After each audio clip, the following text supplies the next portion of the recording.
Et bienvenue à tous pour ce nouvel épisode de Mission SEO. Salut Romain. Salut Seb, tu vas bien? Eh ben super, très très bien. Toi aussi. Ouais, super, ouais. Je viens On de savoir. est super heureux de vous retrouver pour cet épisode un peu particulier parce que avec Romain, on s'est dit, on parle régulièrement de comment on fait pour réussir son SEO, mais on parle rarement de comment planter son SEO. Donc c'est le sujet d'aujourd'hui. On va vous donner plein de conseils pour vraiment ne pas réussir son SEO en 2025. Voilà, on a plein de conseils à vous donner là-dessus et je pense que vous pourrez en trouver plein d'autres aussi. On attend plein de commentaires sur cet épisode. Donc, c'est le sujet du jour. Comment planter son SEO en Carrément. Bon, 2025. bon, vous l'avez compris, on prend l'angle un peu inverse pour essayer de voir ce qu'il faut vraiment pas faire pour justement ne pas le faire. Surtout, là, ce qu'on vous délivre aujourd'hui, c'est ce qu'il faut pas faire, donc faut pas le faire. Vraiment, d'habitude, on est toujours sur des épisodes où voilà les tips qu'il faut faire, voilà les outils qu'on utilise, voilà les bonnes pratiques. Là, on prend le truc à l'envers et vous allez voir que je pense que parfois, sur certains points, ça permet de bien comprendre pourquoi il faut pas le faire. Du Ouais. coup, peut-être que ça imprime mieux. Bon, on va voir, on teste le format.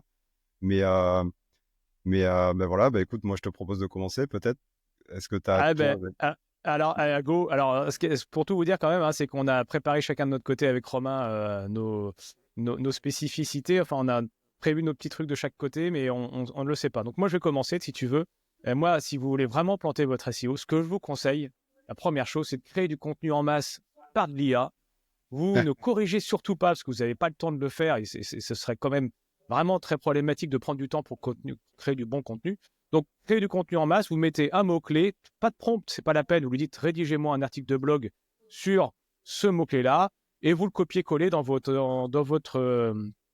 votre site, sur votre blog. Et voilà. Et puis même, vous pouvez même l'automatiser carrément avec des outils comme Make et tout, hein. Vous pouvez même aller beaucoup plus loin et puis vous créez du contenu comme ça en masse.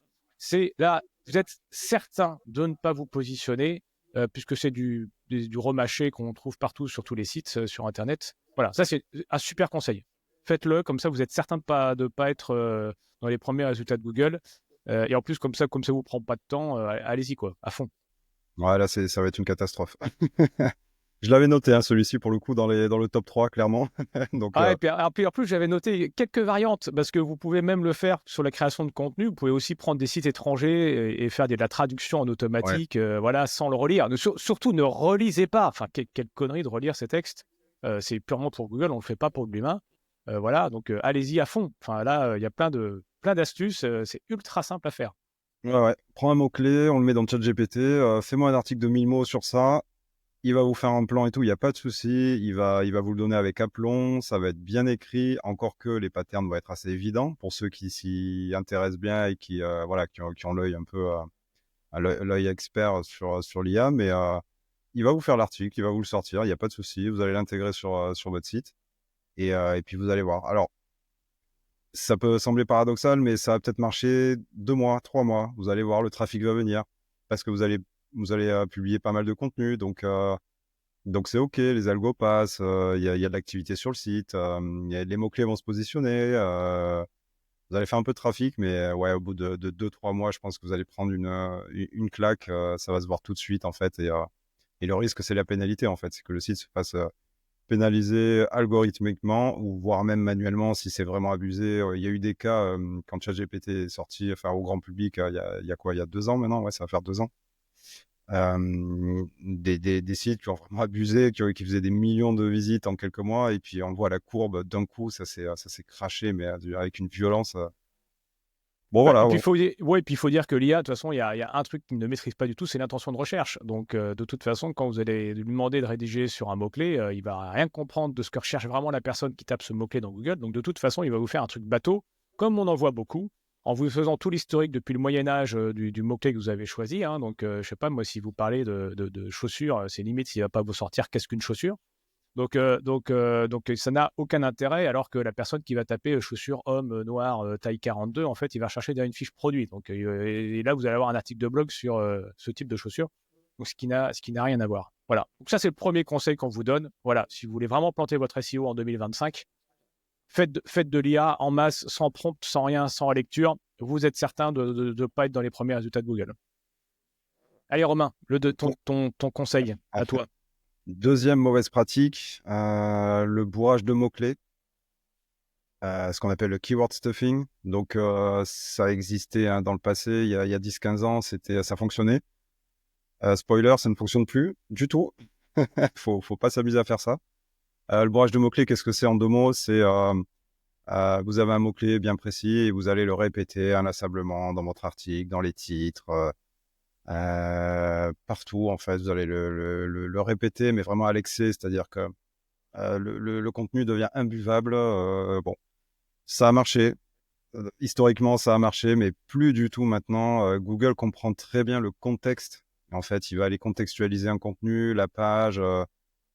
Donc le fait d'aller bourrer le même mot-clé inlassablement, on le voit encore. Hein. Moi, je suis déjà tombé sur des agences qui dans des briefs, demandaient d'aller bourrer tel mot-clé à tels endroits. Enfin, c'est juste aberrant en fait, parce que ça ne fonctionne plus du tout. Et heureusement, parce que c'est complètement imbuvable pour les utilisateurs et pour les lecteurs. Donc voilà, à ne pas faire. Bourrage de mots-clés, il faut aller essayer de varier sa sémantique, trouver des alternatives, des synonymes sur un mot-clé. C'est plus vous allez enrichir un contenu avec de la sémantique, sur un champ lexical, vous allez adapter forcément au lectorat aussi. Enfin, il y a pas mal de choses à voir de ce côté-là. Ça va permettre de se diversifier aussi, d'avoir un contenu qui tient la route, qui tient en haleine, entre guillemets, quand des utilisateurs viennent dessus. Tout ça, c'est des bons signaux.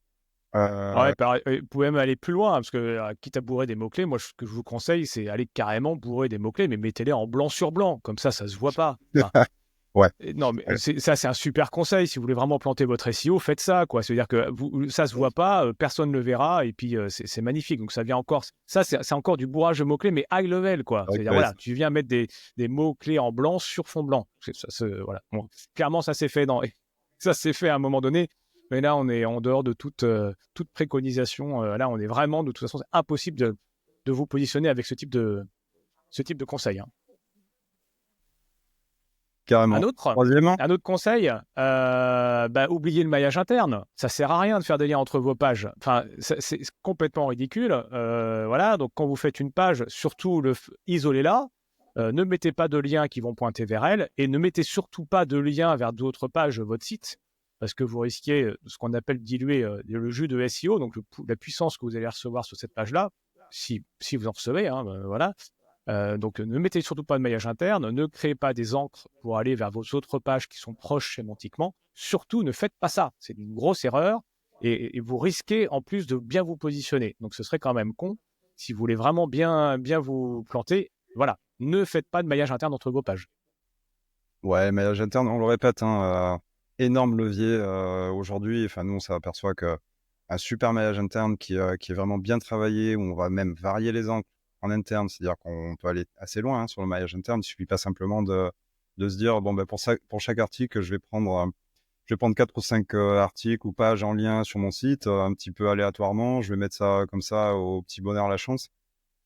C'est un bon début, bon, ça sera pas optimal, clairement. Donc, il y a vraiment des belles choses à faire en maillage interne, ne serait-ce que pour la transmission du jus SEO. Et ça a un intérêt aussi UX d'aller redistribuer des contenus pertinents à toujours dans la même optique, hein. C'est-à-dire qu'un utilisateur qui vient, un internaute qui vient sur votre site, il tombe sur un article, il voit qu'il y a un autre lien en relation avec un autre article qui est potentiellement connexe avec le problème et sa recherche de solution. Donc c'est aussi pertinent en UX. Donc tout ça travaille ensemble. Et un bon maillage interne, ouais, c'est juste monstrueux. C'est encore trop sous-coté, je pense. Ça demande Ouais, beaucoup puis de temps, beaucoup d'efforts, en fait. C'est ça qui est, c'est très pénible. Et il n'y a pas de. Alors, il y a des outils qui peuvent le faire en automatique, mais c'est ce que je vous ouais, disais ça tout à marche l'heure. pas. Ouais, c'est nul dans le sens où ça va être la même encre qui va être utilisée sur tous les articles. Ça va être un peu en bulk, mais ça sera pas propre. Mais Donc, pourquoi utiliser des encres, Romain? Utilisez des encres génériques.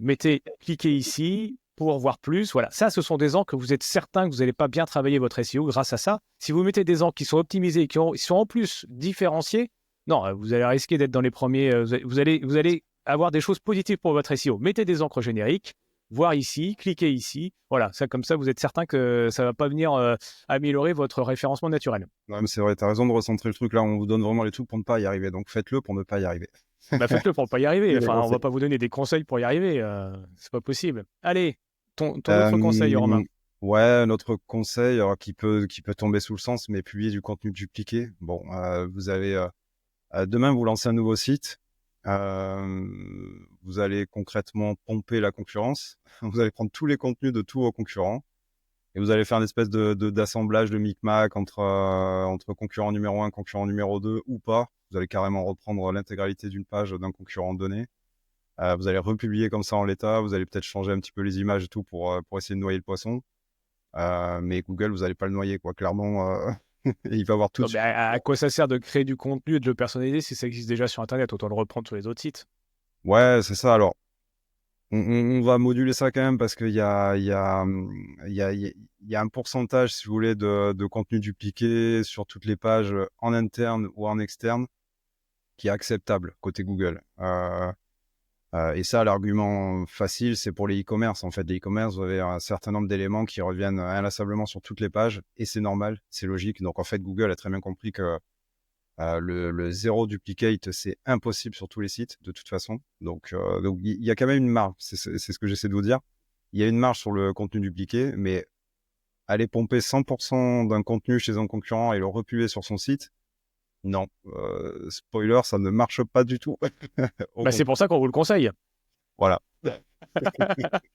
Allez, alors moi, un autre conseil, c'est surtout quand vous mettez des images, ne faites rien. Voilà, parce que déjà, prenez-les dans un très haut niveau, voilà, un maximum pour qu'elles soient hyper bien chiadées. Donc, prenez des grosses images, des PNG. Moi, je vous conseille des PNG parce que c'est assez lourd, c'est très bien défini. Voilà. Au minimum, prenez-la de plusieurs mégas pour qu'elle soit hyper bien définie et qu'elle soit nickel sur votre site. Ça, c'est génial. Vous la chargez. Surtout, ne changez rien. Ne changez pas les dimensions. Voilà. Ne n'allégez pas. Ne la transformez pas en WebP parce que sinon, elle va être beaucoup trop légère. Voilà, donc pourquoi s'emmerder? Voilà. Voilà. Surtout, n'intégrez pas de balise alt, ne décrivez pas votre image, ça sert à rien. Ne changez pas son nom. Voilà. Vous prenez ça avec un bel appareil photo, même idéalement, même allez les prendre sur des banques d'images, parce que comme ça, vous aurez les mêmes que tout le monde. Donc voilà, donc ça, c'est plein de conseils au niveau des images. Voilà, comme ça, si vous avez ça là, normalement, vous avez le combo parfait pour que au niveau des images, là, le poids de l'image fera beaucoup plus que le poids de votre page, hein, parce qu'elle sera énorme. Donc, ça mettra une plombe à charger. Donc, au niveau UX, c'est dégueulasse et ce qui vous permettra de avoir très, très peu de visiteurs parce qu'ils quitteront tous votre site au bout de 2 secondes quand ils verront que de toute façon, votre page n'est pas chargée. Donc, ce qui permettra à Google de vous déclasser directement, même en dehors des 100 premiers résultats parce que votre site sera beaucoup trop lent. Voilà. Donc, un conseil pour les images, si vous faites tout ça, normalement, je pense que vous devrez être pas trop mal pour que votre site soit pas du tout visible. Ouais, très très bon J'ai bien conseil. vendu là, non? Ah ouais, parfait, ouais. Bah, je crois que en plus c'est simple, hein. Il suffit de prendre des images, de les balancer, voilà. Il y a plus rien à faire, donc c'est simple. Ne faites pas d'images personnalisées, ça sert à rien. Prenez les mêmes que tout le monde. Ouais, donc à faire. Bon, on va pas vous Euh, traduire à chaque fois ce qu'on est en train de dire, hein. Vous aurez compris tout ce qui se cache derrière. Vous reprenez ça, vous réécoutez, vous revenez en arrière du podcast, vous réécoutez, et puis vous faites exactement l'inverse. Et normalement, vous avez les bonnes pistes pour réussir votre SEO. c'est ça. Autre point qui est vraiment sympa, celui-là, je l'aime beaucoup. Allez acheter un pack de liens sur Fiverr. Ah ouais, Donc merde, celui-là, je il est l'avais vraiment. celui-là aussi. Ouais, bah, je pense qu'on a pas mal en commun, mais ouais, celui-là, il est assez redoutable, je pense, du coup. Donc l'idée, c'est quoi? C'est d'aller. Vous avez des micro-workers qui sont sur des plateformes type Fiverr où en fait, vous allez commander un pack de liens. Donc le mec va vous faire 100, 1000, 500 000 liens sur votre site. Donc vous vous dites super, demain j'ai des centaines et des milliers de liens qui vont arriver sur mon site. Donc pour le netlinking, c'est parfait. Pour l'autorité et tout, ça va montrer un très bon signal à Google. Pas du tout. En fait, le fait d'avoir un afflux massif comme ça de liens de très mauvaise qualité, parce que c'est des liens, ça va être du lien spammy, enfin ça va être, c'est une horreur quoi. Les liens qui vont arriver comme ça sur votre site. Donc c'est vraiment à faire si vous voulez vraiment plomber votre site là pour le coup, parce qu'en plus le gros effet pervers de ça, c'est que vous avez aucune maîtrise. À partir du moment où vous commandez un truc comme ça, les liens arrivent et vous n'avez pas la main dessus. Vous avez aucun lien sur votre profil de lien. Donc demain, si vous voulez revenir en arrière ou essayer de changer quelque chose sur votre site, et de corriger ça, en fait, vous n'avez pas la main dessus, quoi. Vous pouvez pas, à part aller désindexer la page sur laquelle éventuellement vous avez boosté vos liens, mais si c'est la home page, vous oubliez, c'est mort. Donc il va falloir changer de nom de domaine. Enfin, il y a très peu de solutions face à ça en fait, parce que du coup vous avez plus la main là-dessus, quoi. Vous allez commander des trucs, les liens vont arriver et tout, et si demain vous voulez les enlever, les jarter, il y a aucune solution. Vous pouvez faire une demande à Google, mais clairement ils s'en foutent. Enfin, ça ne marche pas, c'est pas ça sert à rien du tout, quoi. Alors il sait que les liens sont un peu pourris et tout, donc ça bon, ça protège un peu, mais donc en plus ça a pas forcément d'efficacité et ça a plus tendance à pénaliser le site à moyen long terme qu'autre chose, quoi. Donc voilà. Mais pourquoi aller Et acheter des liens? Enfin, même pourquoi faire du lien? Enfin, ne faites pas de lien, ne faites pas de netlinking directement. Voilà, n'allez pas chercher de l'autorité de votre site, ça va venir naturellement. Bien sûr, on sait très bien comment fonctionne Internet aujourd'hui. Et si vous avez tous les conseils qu'on vous a donnés là depuis le début pour bien planter votre SEO, grâce à ça, vous aurez 0 lien, puisque de toute façon, vous n'intéresserez personne. Et même quand vous avez du bon contenu, de toute façon, il n'y aura pas de lien qui se créera. Donc, n'allez pas créer du lien parce que c'est ce qui va donner l'autorité à votre site et qui risque de vous donner une certaine popularité qui fera que derrière, Google va s'intéresser à vous. Ne créez pas de lien. Après, c'est pas mal aussi de créer du lien pourri. Je pense que ça permet aussi de bien planter son site. ouais, clairement, ouais, c'est une bonne façon. Ouais. Moi, j'ai un autre conseil que je vais ajouter là, c'est ne surtout pas penser mobile. Enfin, je veux dire, qui utilise, alors c'est vrai qu'en plus, on a une forte tendance quand on crée son site à le faire sur un PC ou sur un Mac, selon votre religion.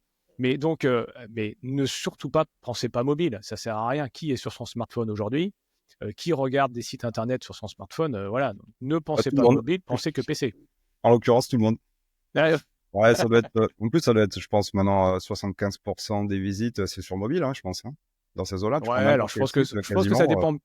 Je pense que ça dépend peut-être aussi des sites et des domaines. Parce que je pense que quand tu es peut-être un peu plus en B2B, peut-être que tu peux avoir une proportion. Mais alors là, j'ai aucune étude sur le sujet, donc Probablement, mais je dis ça comme ça. Mais peut-être que sur du B2B, voilà, un peu plus poussé, tu risques peut-être d'avoir une plus forte proportion de PC. Mais quoi qu'il en soit, de toute façon, c'est quand même le mobile qui draine tout. c'est Et la puis Google majorité. s'intéresse principalement au mobile. Donc voilà, si vous oubliez le mobile, je pense que vous avez de grandes chances de ne pas être bon dans le référencement. Ouais, complètement. Alors Euh, j'en euh, profite, puisque si ça se trouve, vous ouais. êtes en train de nous écouter sur votre smartphone. C'est le Pardon. moment de notre auto-promo. Voilà, si vous aimez bien notre podcast, mettez-nous un petit commentaire, un petit pouce en l'air en fonction d'où vous êtes et d'où vous l'écoutez, sur quelle plateforme, que ce soit sur Spotify, sur Apple Podcast et compagnie. Voilà, donnez-nous de la force. Si vous ne nous aimez pas, envoyez le lien du podcast à tous vos ennemis, voilà, pour qu'ils nous like. Voilà, mais tout ça, ça nous donne de la force et pour pouvoir poursuivre nos épisodes.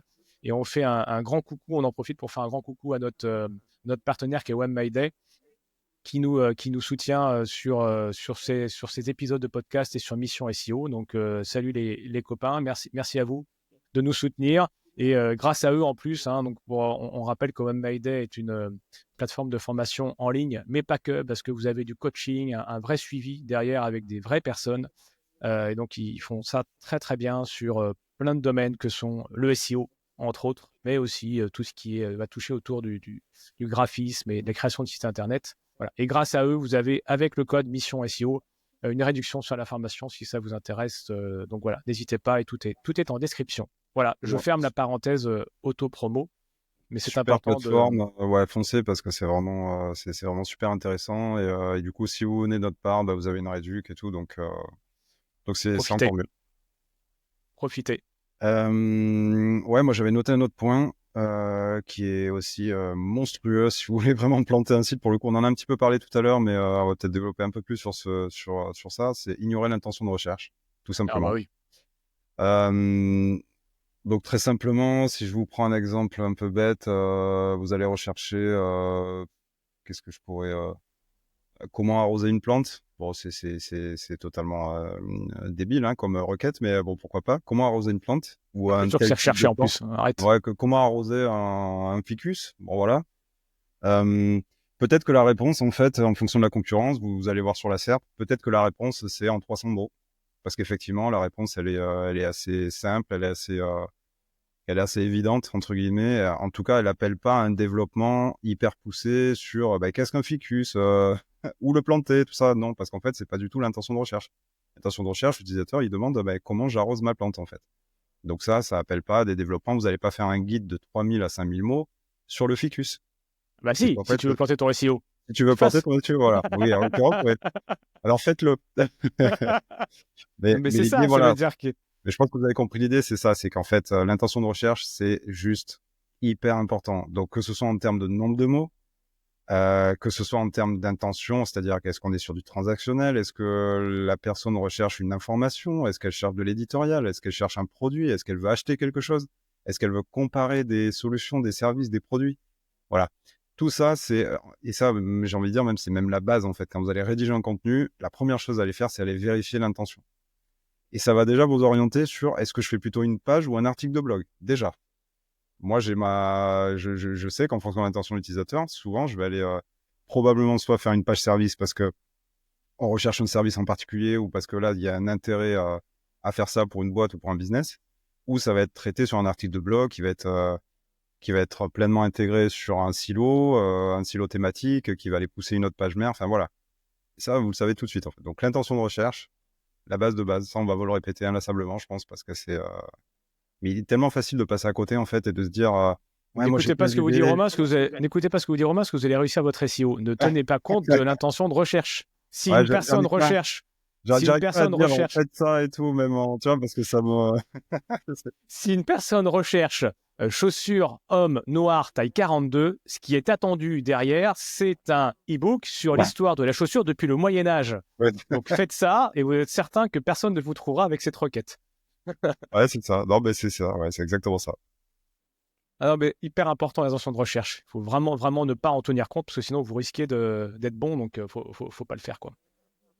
Autre sujet étant parlé, je ne sais plus si on en a parlé, mais c'est ignorer complètement la technique du site. Je veux dire, voilà, une page 404, ça n'a pas grand intérêt à aller la corriger, de toute façon. À la rigueur, la personne va arriver sur le site et elle va repartir derrière parce que ce sera une page 404. Donc, on est tout à fait dans cette optique de ne pas, qu'il ne faut pas que la personne reste sur le site parce que sinon, ça risque de vous donner des bons, On se met de vous mettre les voyants au vert pour Google. Donc voilà, donc faut qu'elle reparte. Donc une page 404, il faut vraiment la laisser mourir. Voilà, laissez-la. Ne faites pas de redirection, ne traitez pas cette page-là. En plus, Google est hyper content de trouver des pages 404, que ça permet de mettre votre site au fin fond de son indexation, si le Ouais, site parce est qu'en fait, il indexé. part, donc il voit qu'il y en a beaucoup, il s'en va. Donc il dit, ok, très bien, je Donc, passe au suivant. Et voilà. après, Et donc, voilà. Donc, techniquement, page 404, voilà. Ah, surtout, voilà, laissez-les comme elles sont, ne les changez pas. Et puis, j'irai même sur la partie technique, voilà, tout ce qui va ralentir votre site va permettre de bien planter votre site, quoi. Voilà. Donc, n'hésitez pas à mettre des gros trucs bien, bien chargés, des vidéos, des visuels. Alors, voilà, bien. Mais par contre, il faut que ce soit bien lourd, quoi, hein. C'est-à-dire que chargez pas, n'allégez pas, mettez des transitions. Moi, ça me rappelle les vidéos de mariage où le mec, ou la nana d'ailleurs, monte une vidéo et il a découvert l'outil, il est sur CapCut, il a découvert toutes les transitions, il se les a foutues tous en l'espace de 10 minutes. Donc, tu as toutes les transitions possibles. Donc, voilà, c'est ça. Chargez bien votre site, voilà, pour qu'il soit bien lent et qu'il y ait plein d'erreurs techniques avec des pages 404, avec des redirections qui vont nulle part, avec des chaînes de redirection. C'est-à-dire comme ça, vous avez la page A qui va vers la page B, qui va vers la page C, qui va vers la page D. Ça, c'est bien parce que ça ralentit bien votre site aussi. Voilà, il y a plein de techniques. On pourrait faire un épisode sur comment bien ralentir son site. Là, je pense qu'on en a des tonnes et des tonnes. ouais, Donc, d'un point de vue technique, faut vraiment pas regarder ce qui se fait parce que sinon, vous risquez de l'accélérer. C'est pas bon signe.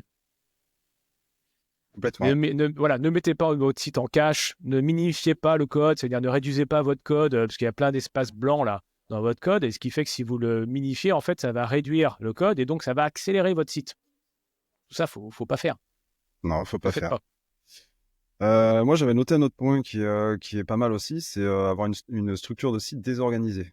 C'est-à-dire, vous allez avoir un site qui a ni queue ni tête, c'est-à-dire qu'il va y avoir des pages à droite à gauche, vous allez avoir un menu potentiellement qui va adresser des pages de blog directement et pas forcément des pages fixes. Vous allez retrouver des pages fixes qui ne sont pas liées en interne, donc qui sont complètement orphelines, alors qu'elles sont c'est des pages hyper importantes pour vous, c'est des pages business. Enfin, ce genre d'aberration, voilà, vraiment, ayez une architecture complètement chaotique.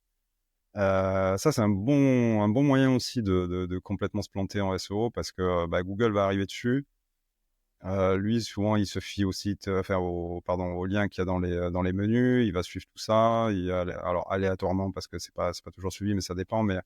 Mais retenez que globalement, c'est ça. C'est-à-dire qu'une architecture de site qui est vraiment pourrave, pour le coup, va vraiment pénaliser l'indexation, l'UX sur le site. On comprend rien à ce que vous proposez. Qu'est-ce qui est mis en avant, qu'est-ce qui est pas mis en avant, et du coup, bah forcément, ça fonctionnera pas, quoi. Donc, tout simplement l'architecture. Un site web, faut le voir comme un immeuble ou une maison, en fait. Il faut que ça soit bien construit. Il y a des bases, il y a des fondations, il y a des murs, il y a un toit, il y a des fenêtres. Enfin, il faut que tout ça circule. Il y a des couloirs, ça c'est les liens. Enfin voilà, il faut vraiment voir ça comme ça. Et si vous construisez un truc qui est complètement qui est complètement blindé de malfaçons, et voilà, bah, c'est comme dans la vraie vie. Vous allez acheter une maison, malheureusement, vous allez vous retrouver avec des malfaçons. Le toit, il déborde ou pas. Enfin, il y a des fuites. Vous allez avoir tous ces petits soucis-là. Bah, c'est vraiment pas bon, quoi. C'est vraiment pas bon. Donc, pensez à Mauvaise l'architecture. architecture. Et je pense notamment aux sites qui sont nouveaux. Quand vous lancez un nouveau site, si vous avez un business qui marche déjà bien, mais que vous voulez un petit peu travailler le SEO parce que si vous êtes complètement absent de ce canal, vous lancez un nouveau site, c'est à ce moment-là qu'il faut penser à la structure. Mais même bien avant d'aller commander le site à une agence, un super site design et tout, et en fait, il faut vraiment penser à l'architecture d'abord. C'est ça qui va driver le tout, en fait. Souvent, on se retrouve avec des super sites qui sont super beaux. Super, l'agence a bien bossé, elle vous a facturé ça 15 000 euros. Vous avez un site qui est flambant neuf, qui est magnifique. Mais en termes SEO et UX, c'est à foutre à la poubelle parce qu'en fait, ça ne fera pas travailler votre référencement, pas du tout. Ce que tu es en train de dire, c'est que si vous voulez créer un site et que vous voulez que ça ne fonctionne pas en SEO, ne surtout pensez pas au SEO dès le début. Ça sert à rien. Ouais, c'est un peu l'idée. Ouais, c'est ça. C'est-à-dire que Vous le ferez après, dans quelques années, mais ouais, une fois que votre site ne fonctionnera peut-être pas d'ailleurs. Et vous pourrez encore le planter un peu plus derrière. Une mauvaise architecture. Très très bon conseil pour bien planter son SEO. Un super conseil, et c'est quand vous voulez mettre en forme une page, utilisez, alors je vais prendre WordPress, c'est le CMS le plus connu, mais grâce aux balises, vous pouvez en fait changer la forme de votre site, enfin la mise en page de votre site. Donc vous allez pouvoir faire du gros texte, du petit texte, et vous allez utiliser le balisage. Ce qui est génial, c'est que comme le balisage est ce qui permet de structurer sa page, bah, si vous l'utilisez pour, pour améliorer entre guillemets l'esthétisme de votre page, c'est que ça va être complètement anarchique. Et grâce à ça, eh ben, Google ne va rien comprendre à votre page. Vous n'aurez pas forcément utilisé les bons mots. Donc voilà, donc en gros, ce qui se cache derrière, si vous voulez bien planter votre SEO, c'est ne pas prendre conscience qu'il y a un balisage qu'il faut bien structurer. Voilà, donc tout ce qui est balise H1, balise H2, vous le faites comme vous voulez, vous en mettez autant que vous le souhaitez, mettez plusieurs balises H1, il n'y a pas de raison, vous n'en mettez pas du tout, ça sert pas à grand chose, enfin ça va servir à bien vous positionner, donc ne l'utilisez pas.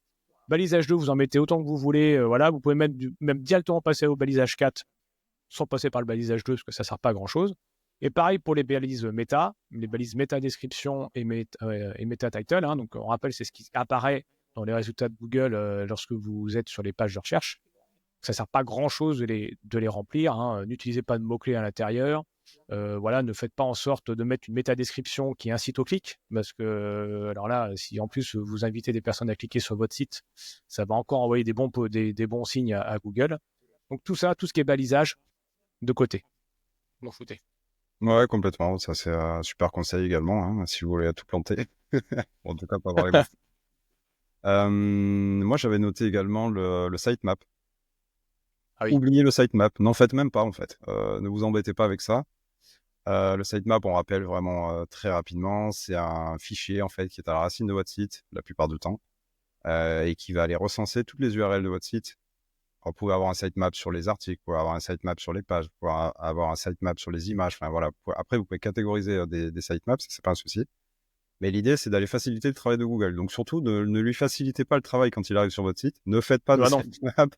Comme ça, il connaît pas tout de suite l'architecture du site. Il va pas aller crawler les pages comme ça grâce au sitemap. Enfin, donc ça, ouais, c'est facile en plus, parce que le sitemap, bon, généralement, ça fait un peu peur. On se dit, ouais, ok, je le fais, je le prends, je le mets où, comment je le fais, est-ce que je le fais en HTML, est-ce que je le fais en XML? Généralement, il est fait en XML automatiquement sur les CMS, donc de base, on vous le met et tout, donc en plus, on vous fait le truc, mais voilà, mais surtout, ne le paramétrez pas, Non, ne l'optimisez pas.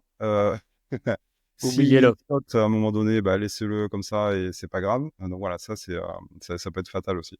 Alors, pas fatal parce que ça va pas vous plomber le site, ça va pas vous détruire, mais vous allez pédaler dans la semoule, quoi, comme on dit. Peut C'est-à-dire perdre des que, points.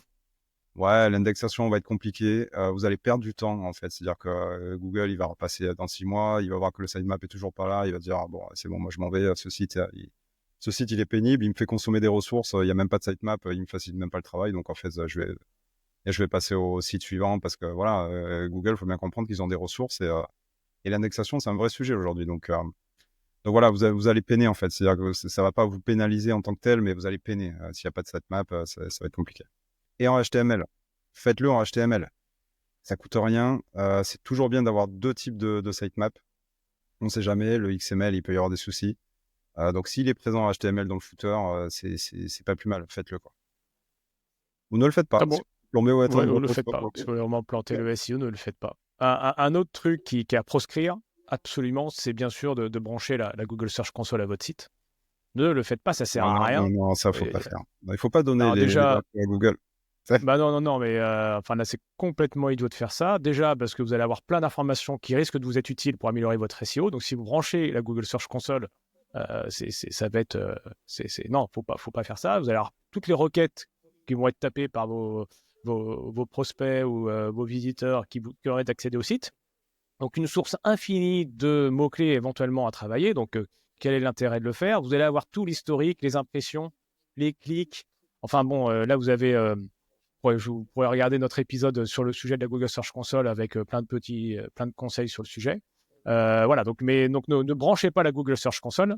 Voilà, et je vous avoue que je rencontre encore beaucoup de clients qui n'ont pas branché la Google Search Console. Hein, donc comme quoi, c'est un conseil qu'on vous donne ici et qui est vraiment suivi par pas mal de personnes au final, parce qu'on a Ça, encore beaucoup de personnes qui n'ont pas ouais, branché la Google Search Console ça et paraît qui à un moment surprenant, donné, bah oui, mais il y en a énormément, ouais, en fait, qui ont même pas mis la GSC sur leur site, alors que le site est déjà là, ça tourne et tout, et en fait, ils ont aucun moyen d'aller monitorer ce qui se passe. Enfin, de fou. ouais, Mais voilà, comme quoi ils ont tout compris. Et je pense qu'ils trouveront encore d'autres conseils dans cet épisode-là pour aller encore plus loin, pour bien planter leur SEO. T'as d'autres complètement. conseils, Romain, à nous donner? Écoute, ouais, je vais en prendre un petit dernier. Alors attends, je vais te sélectionner. J'en ai encore quelques-uns, mais bon, on va sélectionner. Ouais, celui-là, il est pas mal. Ne pas diversifier les sources de trafic. Donc j'aime bien celui-là parce que souvent on va avoir tendance à, quand on se lance dans le SEO sur son site, donc c'est très bien, on va aller travailler son SEO. Même si on fait du super travail en termes de référencement et tout, c'est super, ça va marcher, il n'y aura pas de souci, Google va passer dessus et tout, il va y avoir du ranking, vous allez avoir du business et tout, c'est super intéressant. Mais à un moment donné, j'ai de plus en plus l'impression que vous allez être confronté à un plafond de verre en quelque sorte, c'est-à-dire que paradoxalement, côté Google, un site qui ne fait que du SEO, c'est suspect. Voilà, ça peut paraître bizarre, mais en fait, Google, lui, il va estimer que un site, une marque, si elle apparaît ailleurs que sur Google, c'est des bons signaux. Ailleurs, c'est où? C'est sur les réseaux sociaux. Donc tous les réseaux sociaux, vous allez avoir une chaîne YouTube, vous allez avoir peut-être une page entreprise sur Facebook, sur LinkedIn, enfin voilà, tous les réseaux sociaux. Ça peut être aussi du trafic direct. Si vous avez une newsletter, par exemple, bah, ça, il va pouvoir le traquer aussi. Il va dire, bah, OK, ce trafic-là, c'est du trafic direct, donc ça vient d'une newsletter. Donc, il y a un travail derrière, il y a quelque chose. C'est pas que du SEO. Donc, voilà, globalement, retenez que un site qui ne fait que du SEO, c'est suspect, en fait. C'est paradoxalement, pour Google, c'est vraiment c'est bizarre. C'est-à-dire qu'à un moment donné, il va se dire, mais ouais, ce site-là, c'est bizarre. C'est quoi cette marque, en fait, qui ne mise que sur le SEO? C'est bizarre. Il n'y a pas d'ads à côté, il y a pas de réseaux sociaux, il n'y a aucune présence. Alors que ça pourrait être pertinent en fonction de la thématique, en fonction de la niche. Bon, voilà. Donc ça, c'est un petit truc aussi qui peut sembler bizarre et qui est pas. À Ouais. un moment donné, il faut envisager d'être ailleurs sur le web, en fait. Et Google a une bonne idée maintenant de ce qu'est une marque, de sa présence et de là où elle est concrètement, quoi. Donc le SEO, c'est bien, mais il faut pas que ce soit exclusif. Et c'est des consultants SEO qui vous disent. Donc, on a aucun intérêt à vous dire, bah, faites que du SEO et surtout restez canalisé là-dessus et restez bloqué. Parce qu'en fait, non, nous, on s'aperçoit qu'avoir des signaux ailleurs, c'est hyper important et au contraire, ça participe à bonifier votre référencement. Donc Donc le super conseil, c'est surtout n'allez pas sur les réseaux sociaux, ne Du SEO. diversifiez pas votre trafic, À voilà, parce que 100%. ça risque d'apporter des points à votre SEO, donc surtout pas. Allez, moi je vais donner aussi un dernier conseil, c'est surtout avoir un site qui est illisible. Voilà, utilisez des polices d'écriture, utilisant plusieurs sur votre site de façon à ce que ce soit très diversifié. Un super design, hein, comme tu le disais dans la création du site. Voilà, privilégier le design. Le SEO, c'est pas très important sur la structure. Donc le design, le design, le design. Sur l'écriture, utilisez des longues phrases, très longues phrases, des longs paragraphes. Ne mettez pas trop de tableaux, de listes, d'images, parce que on sait très bien qu'aujourd'hui, c'est ce qui va permettre de ralentir la lecture et de ne pas donner envie d'aller plus loin. Donc faites des gros paragraphes, voilà, des trucs bien, voilà. Vous pouvez mettre un peu de couleur partout. Ne mettez pas vos liens de maillage interne en surbrillance, surtout pas, parce que sinon ils risquent d'être vus et la personne risque de cliquer dessus. Voilà, donc il faut vraiment que ce soit soit très très coloré, soit très sobre. Voilà, mais ne faites pas de juste milieu entre les deux. Voilà, il faut vraiment que ce soit. Puis alors, le comble du comble, moi ce que j'adore vraiment sur les sites, hein, pour vraiment bien plomber, c'est mettez des pop-up, de l'ads, des choses Ouais. qui apparaissent. Il faut que ce soit boîte de nuit. Ah, je l'avais noté, Voilà, ouais, hein. ouais, c'est Ah non, mais enfin, faites des choses comme ça. Moi, j'adore ces sites où on arrive, il y a 35 000 trucs qui s'ouvrent et tu n'arrives même pas à voir la page, tellement il y a de c'est un pop-up qui s'ouvrent. ouais, un sapin de Donc, Noël. Bon, c'est bien, hein, ça- c'est l'époque, hein, on y arrive, mais ouais, là, bon, ouais. C'est voilà, allez-y, faites plein de trucs comme ça qui s'ouvrent, des pop-up dans tous les sens. Voilà, vous êtes certain là, vous donnez toutes les chances aux visiteurs de repartir. Donc c'est ce qui est génial et c'est ce qu'il faut vraiment que vous recherchez si vous voulez vraiment planter votre SEO. Il ne faut pas que votre visiteur y reste. Voilà, c'est vraiment le grand conseil qu'on peut vous donner. Ouais, complètement. Je vais juste rajouter un petit élément sur la taille des polices. Parce que pour le coup, c'était bien mentionné dans les leaks Google là, qui ont fuité il y a quelques mois maintenant. Ouais, putain, le temps passe vite. Mm. Il y a quelques mois, il y a eu un gros leak sur Google. On a eu accès à pas mal de données et donc par corrélation et par interprétation, voilà, on a vu qu'il y avait pas mal de leviers et tout qui étaient, enfin en tout cas pas mal de critères qui étaient pris en compte. On en connaissait déjà beaucoup, hein, il n'y a pas eu d'énormes surprises, mais par contre, il y en a un qui m'a surpris énormément, c'était celui-ci. Visiblement, il y a un critère sur la taille des polices sur un site. Donc sachez que ça existe potentiellement. C'est potentiellement un levier, enfin en tout cas un paramètre côté Google pour aller estimer le SEO. Alors, probablement dans une très très faible mesure, hein. On n'est pas en train de vous dire que la taille la taille de la police, c'est 80% de votre SEO, loin de là. Mais quand même, le fait que c'est leaké, que ça apparaisse clairement dans les critères a priori qui sont pris en compte par les algos pour aller classer un site, voilà, ça peut alarmer en se disant, bon voilà, la taille des polices, bon, il y a un truc à faire. Voilà, donc sachez que ça a été leaké et Bon, que c'était bien présent là-dedans. Donc, c'est ça. Mettez des grosses polices bien dégueulasses. Je suis sûr que ça va être c'est magnifique pour le SEO. Bon, on arrive au terme je suis sûr qu'on a de fait. cet épisode. Voilà, je pense que, alors, clairement, on n'a pas créé d'e-book sur comment planter son SEO en 2025, mais ce serait peut-être une bonne raison, parce que je pense que là, on a eu plein d'idées, puis on en a encore plein d'autres qu'on avait notées. Donc, on espère qu'avec tous ces On faisait deux. conseils, vous allez pouvoir bien Ça vous sera peut-être planter. un deuxième épisode du coup. Ah bah, je pense qu'on a de quoi dire, hein, parce on en voit des vertes et des pas mûres, expression des années 60, mais qui restent encore d'actualité. Donc voilà, donc on nous a donné plein de conseils. Vous l'aurez compris qu'il faut forcément avoir une double lecture sur ce qu'on vous a donné là. Voilà, mais en tout cas, c'est des choses qu'on rencontre régulièrement avec Romain auprès de nos clients, nos prospects et de tous ceux qu'on peut avoir aussi en ligne quand vous nous contactez sur LinkedIn notamment. Donc voilà, donc c'est tout ce qu'il ne faut pas faire pour le SEO. Tout ce qu'il faut faire pour planter son SEO, vous le prenez comme vous voulez. On vous invite, pour aller un peu plus loin dans ce qu'on a évoqué, à aller voir nos épisodes sur le maillage interne, sur la Google Search Console, sur les images. Parce que tout ça, en fait, on a déjà des épisodes à ce niveau-là. Donc, vous retrouverez ça sur notre chaîne YouTube ou sur les podcasts sur Apple Podcasts, Spotify et compagnie. Voilà. Donc là, on a pris l'autre facette quand même pour vous donner des bons conseils pour bien optimiser tout ça. Merci encore à tous pour votre écoute, votre soutien sur les messages que vous nous envoyez. Voilà, n'hésitez pas à liker, partager ce nouvel épisode et on se Ouais, c'est retrouve super la semaine important. prochaine. Ouais, pardon, excuse-moi de te couper à la fin, mais Ouais, vas-y. super important d'aller commenter, d'aller liker surtout le podcast et tout. Si vraiment ça vous a plu, alors moi le premier, hein, je sais que j'écoute beaucoup de podcasts, je vais pas toujours noter et tout, liker même sur YouTube et tout, mais Mais sachez que nous, de notre côté, pour le coup, pour être maintenant de l'autre côté, on voit que c'est un intérêt parce que déjà, on sait si ça vous plaît ou pas. Parce que sinon, on n'a pas de retour, en fait, concrètement. Donc, voilà, n'hésitez pas à les commenter, liker, mettre une note.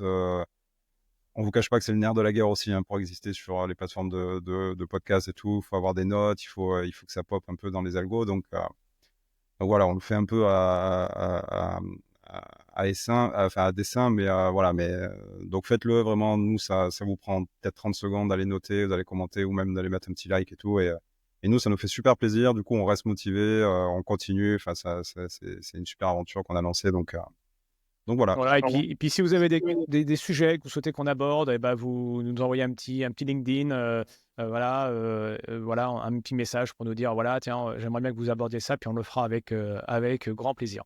Carrément. Merci à tous, merci Romain, et puis on se retrouve la semaine prochaine pour un nouvel épisode. Salut, Ciao, ciao. ciao.